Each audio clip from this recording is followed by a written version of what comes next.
everybody, and welcome to Where Are They Now?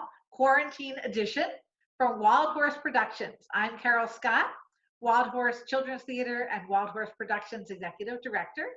And today we have with us one of our former stars, Heather Canfield. Hi, Heather.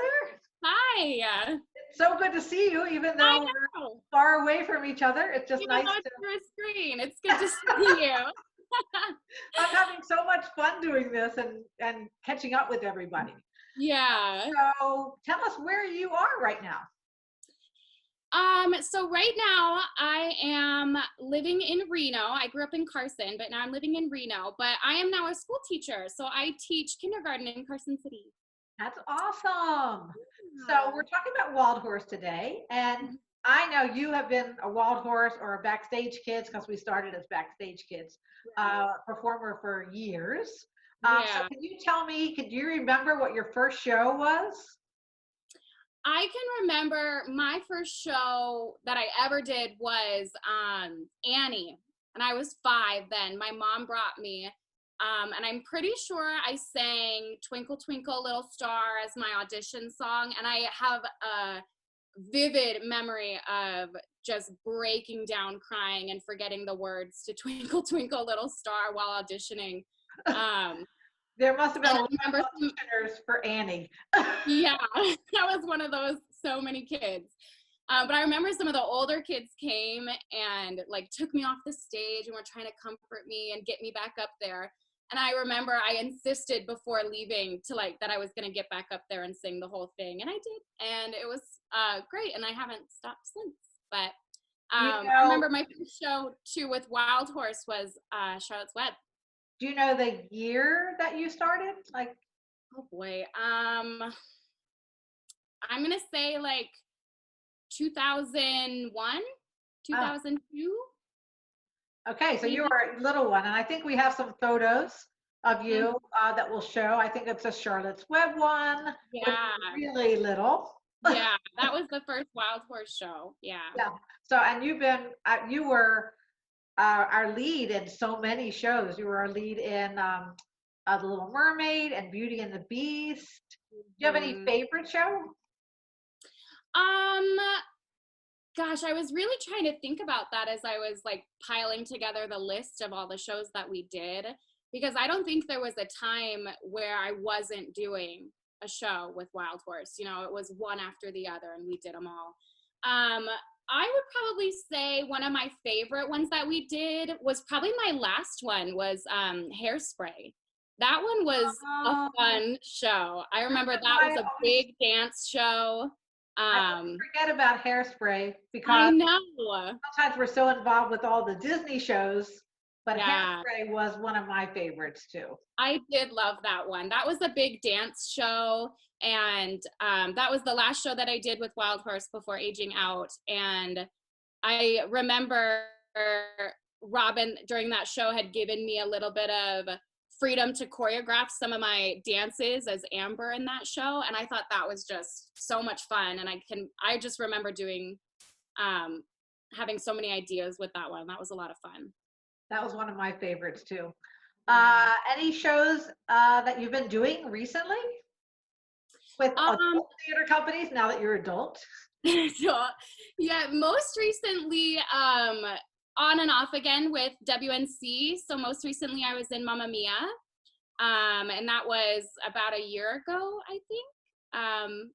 But that's the most recent, and that was a lot of fun too. And it had been a while since I'd been on stage. I had taken a break to go to school, and I wasn't really a part of any theater, and I did miss it a lot. So by the time I did get back into it, it was time. It made me very happy to get back into it and be a part of it again. Well, we were really happy to see you on stage again.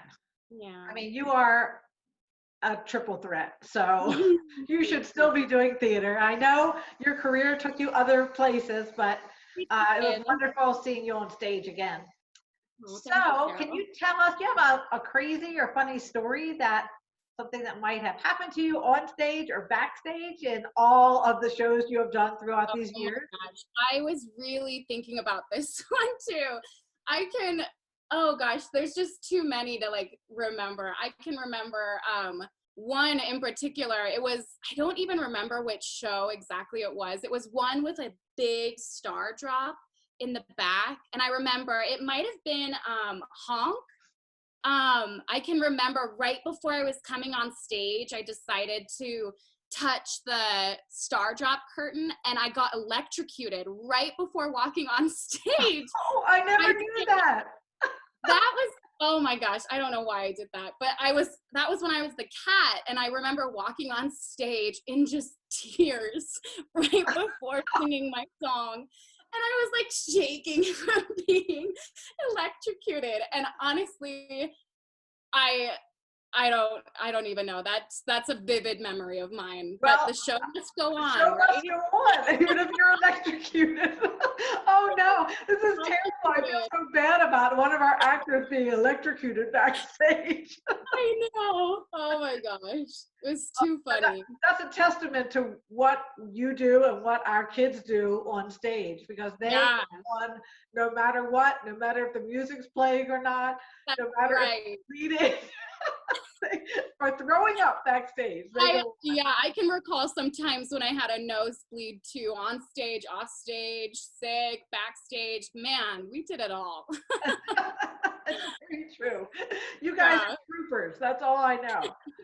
So can you tell us why you didn't pursue going into theater arts in college? Why you chose the path that you did? I mean, you really were one of our leads most of the time. So a lot of kids, they want to go to New York, they want to do a college and pursue their career in theater. And you had all the goods, Heather. So tell us why you choose the path you chose. It was a hard decision. I mean, by the time that I had graduated from high school and I was trying to make future decisions for myself, I kind of started finding other passions, and I do still have a very, very large passion for theater. And it's something that I do want to pursue for my whole life. But I started getting involved, even with Wild Horse 2 was a big part of it. I got involved with, after I had moved out of the age limit, I came back and I started helping out with all the other kids and being a part of it from behind the scenes. And I found just working with all the kids in the different shows that I was helping with, it just made me feel such joy to be working with kids. And I think that's some of the reasons why I found such a passion for teaching. And so that's kind of why I went that route, and I went to school for education, and now I teach kindergarten. But there are definitely times when I think like, oh, what if I did and I went somewhere and I did try to pursue it. So I don't know, it's a hard question, but I do think, you can have a lot of different passions in your life while still feeling fulfillment. So yeah. And you are an amazing kindergarten teacher. I have seen some of your posts, and I have to hand it to you because I substitute teach, but there are grades I don't do, and kindergarten is one of them. I know it's definitely challenging, but it's very fun, and I'm enjoying it. Well, you can use some of your theater arts in your classroom, I'm sure. Oh, absolutely. I'm constantly singing to them, and we're singing songs and we're dancing, and yeah, you can still incorporate a lot of different things. But I do think it's important to find those hobbies, outside of, if you choose a different career path other than pursuing, the arts. Yeah. So any advice you would give to our rising stars who are always, they getting advice from other people, but maybe not people that have done this and have decided on a different career path, or people who have a career in the performing arts? What do you think you would tell our young kids? I think I would definitely tell them, there were a lot of times when growing up you didn't get the lead part or the exact part that you wanted. I know from experience, there were many times when I felt, you know, disappointed and sad because I didn't get the lead part or get the part that I wanted. And yet I found some of those shows are the ones that I have my best memories in, and the ones that I had some of the most fun and I made the most friends with. And so just sticking with it and finding, you know, the passion for it and working with the other people that you're with, I think is very important. And it leads to, you know, maybe better things later on, you know, not quitting right away and just sticking with it when it's hard. And also I think too, for those who are trying to decide, you know, whether or not to, you know, pursue this as they go on into their lives, I think it takes a lot of passion, and I know a lot of kids definitely have it, especially when they're young. But I do think there's also some value in having it, you know, as like something that brings you joy as a hobby too. It doesn't necessarily have to be a career, or it does, you know, it's either way it can satisfy people. I think that's great advice, especially for someone who had so many leads, you know, who Mm-hmm. had the talents, who was a triple threat to have all these leads that you didn't get the lead all the time. You know, Yeah. we try to be equitable and spread out the wealth because we have so many talented absolutely. performers. But you still do it and you still have fun no matter what role you have. I think that's a great message.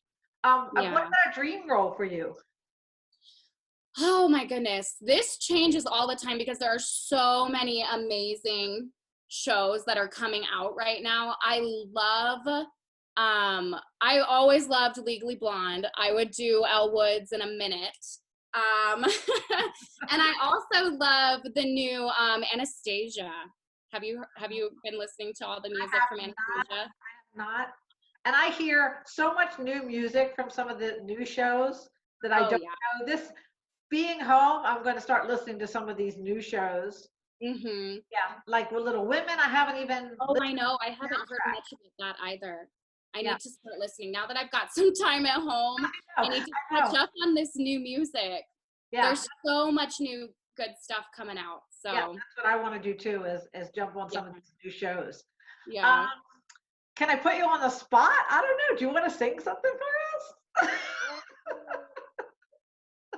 Okay. What do you want? A lot of people don't know you.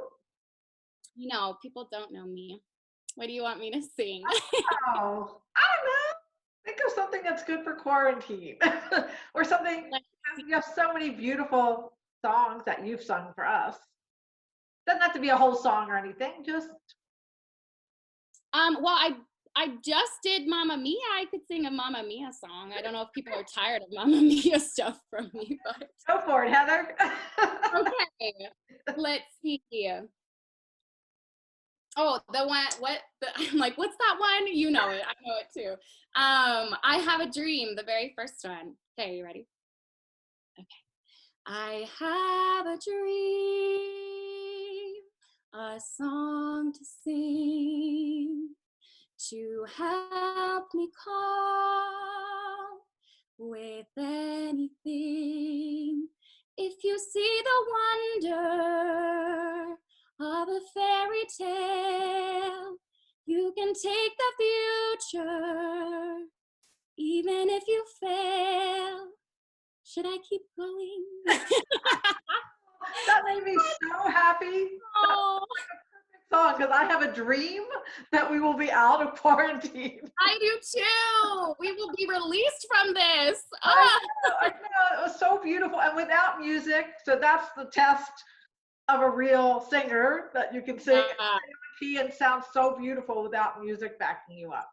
Oh, Heather, it was so wonderful seeing you. I know. I miss you. I know. And I know you're going to come see our shows when we are up and running again. Yes, when everything's going again. I know you always come and support our kids all the time. So absolutely. We'll see you at a show and everything. Yeah, and it's so good to see just like the new generation of kids that are coming in. I almost don't recognize everybody. It's so great to see all the new kids. All the time. I mean, we have new kids that surprise me every time we have an audition, and I'm so happy to see that in our community. So what are you doing in quarantine? Oh my goodness.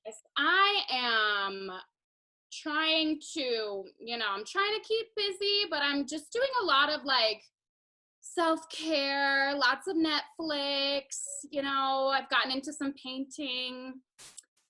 Do you Yeah. have to teach kindergarten from? I do. Yeah, it's very tricky right now trying to figure out how to stay in contact with the kids, and it's very touch and go right now, but we are trying our best. But yeah, it's touch and go.